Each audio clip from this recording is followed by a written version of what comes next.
अगर आप अपनी परीक्षा को लेकर बहुत डरे हुए हैं, आप अच्छा करेंगे, क्या ऐसा है? क्योंकि तैयारी नहीं है। आपके भविष्य के दरवाजे बड़े पैमाने पर खुल जाएंगे अगर आप स्कूल में फर्स्ट न आए। कोई हाई स्कूल में बैक बेंचर हो सकता है, मगर वो जीवन में फ्रंट बेंचर हो सकता है।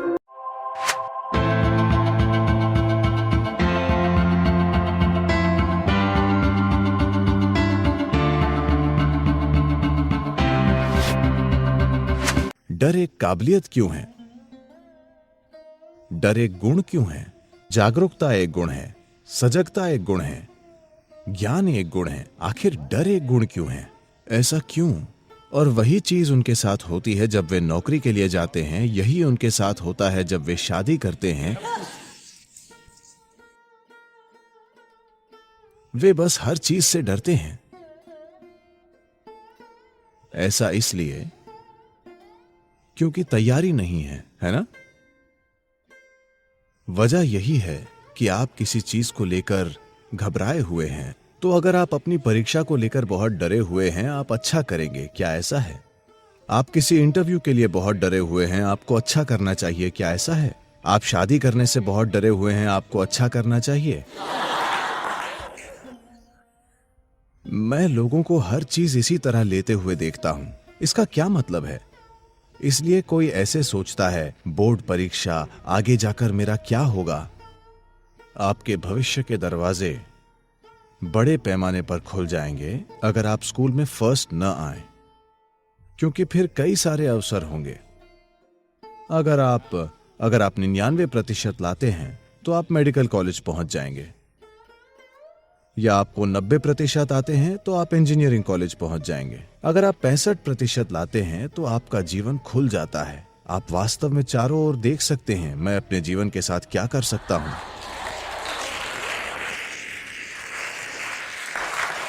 अब सारे टीचर परेशान हैं।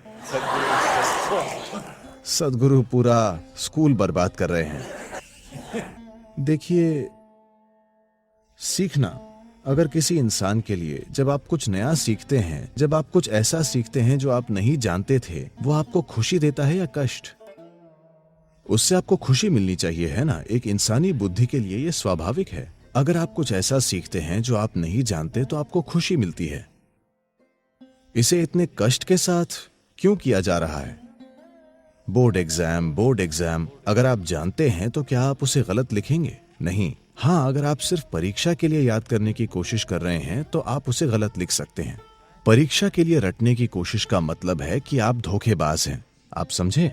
आप सिर्फ याद करके एक दिन के लिए लोगों को बेवकूफ बनाने और ये कहने की कोशिश करना चाहते हैं कि आप पास हो गए, और आपने कुछ नहीं सीखा, आपने धोखा देना सीखा है। अपना जीवन धोखे से शुरू मत कीजिए, ये अच्छी बात नहीं है। ये आपके जीवन के लिए अच्छी बुनियाद नहीं है। बस किसी तरह 100 नंबर लाना। सिर्फ एक दिन के लिए आपने कुछ याद किया और पेपर पर उसे उलट दिया, क्या यह धोखा नहीं है? शिक्षा के मकसद को ही हराना है ना? हम कुछ जानते हैं इसलिए हमें अगली क्लास में जाना चाहिए, ये नहीं कि हमने किसी तरह परीक्षक को चकमा दे दिया इसलिए अगली क्लास में चले गए। हमारे जीवन में उसका क्या अर्थ है? उसका कोई अर्थ नहीं। अपना जीवन धोखे से शुरू मत कीजिए। कोई फर्क नहीं पड़ता कि कौन आपके बारे में क्या सोचता है। महत्वपूर्ण यह है कि आप अपने जीवन में अपनी बुनियादी ईमानदारी बनाए रखें। एक इंसान के लिए यह बहुत जरूरी है।